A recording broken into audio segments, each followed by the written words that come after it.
అదే RTV app వార్తల్ని క్షణాల్లో చదివే అవకాశం ఉంటుంది. ఒక న్యూస్ పేపర్, ఒక టెలివిజన్ ఛానల్ మీ చేతుల్లో ఎప్పుడూ ఉంటాయి.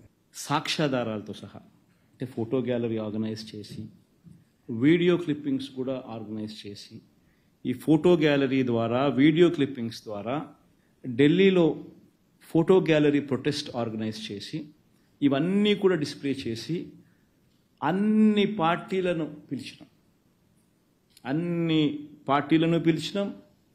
వాళ్ళ పార్టీలకు సంబంధించిన రిప్రజెంటేటివ్స్ వచ్చి సపోర్ట్ ఇవ్వమని చెప్పి, వాళ్ళనే చూడమని చెప్పి, చూసిన తర్వాత కన్విన్స్ అయిన తర్వాత గలం విప్పమని చెప్పి అందరినీ రిక్వెస్ట్ చేసినాం.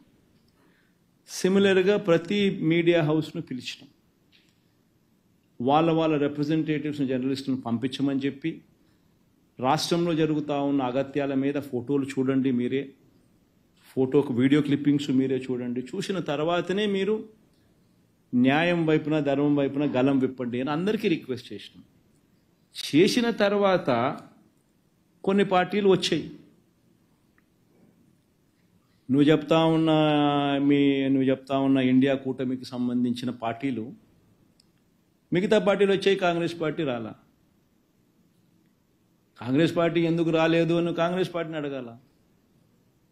చంద్రబాబు నాయుడుకు వాళ్ళకు ఉన్న సంబంధాలు ఏమిటి అని కాంగ్రెస్ పార్టీని అడగాల. రేవంత్ రెడ్డి ద్వారా చంద్రబాబు నాయుడు ఏ రకంగా కాంగ్రెస్ పార్టీ పెద్దలతో కాంటాక్ట్ మెయింటైన్ చేస్తూ ఉన్నాడని కాంగ్రెస్ పార్టీని అడగాల. రాష్ట్రంలో జరుగుతూ ఉన్న అరాచకాలు కళ్ళ ఎదుటే కనిపిస్తూ ఉంటే, మణిపూర్లో ఏమో ధ్వజమెత్తుతాడు, ఆంధ్ర రాష్ట్రంలో అటువంటి గొడవలే ఇక్కడ జరుగుతూ ఉన్నప్పుడు, అంత దారుణంగా అగత్యాలు జరుగుతూ ఉన్నప్పుడు ఎందుకు మరి వచ్చి మద్దతు ఇవ్వడం లేదు? అడగాల కదా. అంటే వాళ్ళకు అనుకూలమైన రాష్ట్రంలో ఏదైనా గొడవలు జరిగినా అడక్కపోవడం ధర్మమేనా? వాళ్ళకు వ్యతిరేకంగా ఉన్న రాష్ట్రాల్లో మాత్రమే గొడవలు జరిగితే అక్కడ మాత్రమే ప్రశ్నించడం న్యాయమేనా?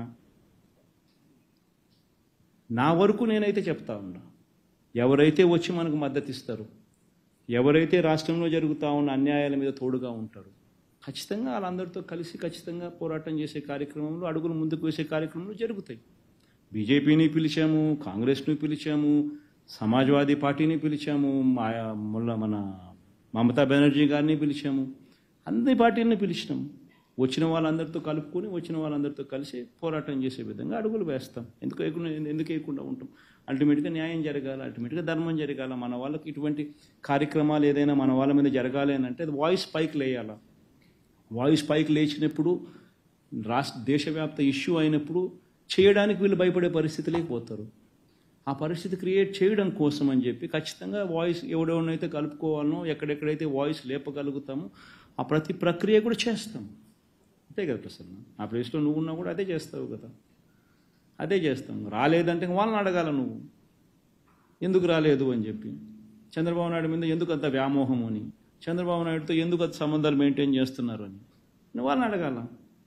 సార్, పొలిటికల్ దాడులు అనేవి మీకు కొత్త ఏం కాదు సార్. పొలిటికల్ దాడులు అనేవి మీకు కొత్త ఏం కాదు. మీ ఫ్యామిలీ మీద కూడా దాడులు జరిగినాయి.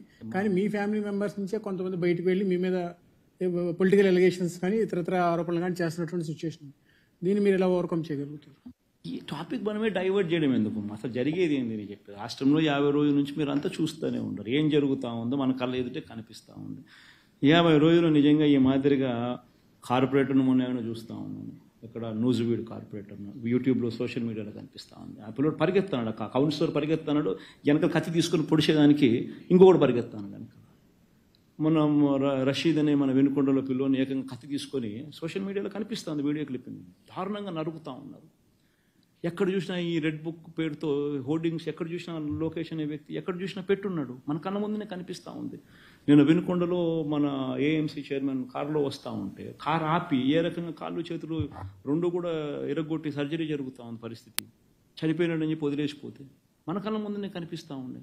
ఇవన్నీ మన కళ్ళ ఎదుటే ఇటువంటి ఘటనలన్నీ కూడా జరుగుతూ ఉన్నట్టుగా కనిపిస్తూ ఉన్నప్పుడు మనం ఏం చేయాలా తోటి మనిషి కింద? ఈ పొద్దు ఈ మనిషికి జరుగుతూ ఉంది, రేపు పొద్దున ఇలాగే దాన్ని వదిలేసినామనంటే లాలెస్నెస్ ఉండదు, లాలెస్నెస్ పెరిగిపోతా పోతుంది. లాలెస్నెస్ అనే దానికి హద్దు ఉండదు. ఎప్పుడైతే నువ్వు పోలీసులకు నువ్వు తప్పు చేస్తే శిక్షించాలి అని చెప్పి ఆదేశాలు ఇస్తే పోలీసులు నీ వైపున ఉంటారు. పోలీసులు తప్పు చేసినా కానీ అటువైపు వ్యక్తి మీద నేను కేసులు పెట్టాలి, నువ్వు చూసి ఉన్నట్టు పోవాలి అని చెప్పి ఆదేశాలు ఇస్తే నీకు రేపు పొద్దున ఇక్కడ మొదలైన ఇన్సిడెంటు ఇక్కడికి వచ్చేసరికి వేరే కలర్ తీసుకుంటుంది. నీ చేతుల్లో కంట్రోల్ ఉండదు. ఇంకా ఎవడెవడు వాళ్ళ లెవెల్లో పర్సనల్ స్కోర్ సెటిల్ చేసుకుంటూ ఉంటాడు. వాళ్ళకు లోకల్ లీడర్స్కు ఉన్న కనెక్షన్స్ మనసులో పెట్టుకుని లాలెస్ అసలు లా అనేది ఉండదు. మనం ఇటువంటి కార్యక్రమాలు జరిగినప్పుడు ఖండించే కార్యక్రమం మనం చేయించాలి. మనం చేసే కార్యక్రమం మన కళ్ళ ఎదుటే కనిపిస్తూ ఉన్నప్పుడు మనమే ఈ టాపిక్లో నుంచి డైవర్ట్ అయిపోయి రకరకాల టాపిక్లకి మనమే పోయి దీన్ని తీసుకొని పోతే ఏం సాధిస్తాం మనం? మరిన్ని వీడియోస్ కోసం ఛానల్ ని సబ్స్క్రైబ్ చేయండి. లేటెస్ట్ అప్డేట్స్ కోసం వాట్సాప్ ఛానల్ ని ఫాలో చేయండి. అండ్ లింక్ డిస్క్రిప్షన్ లో ఉంది.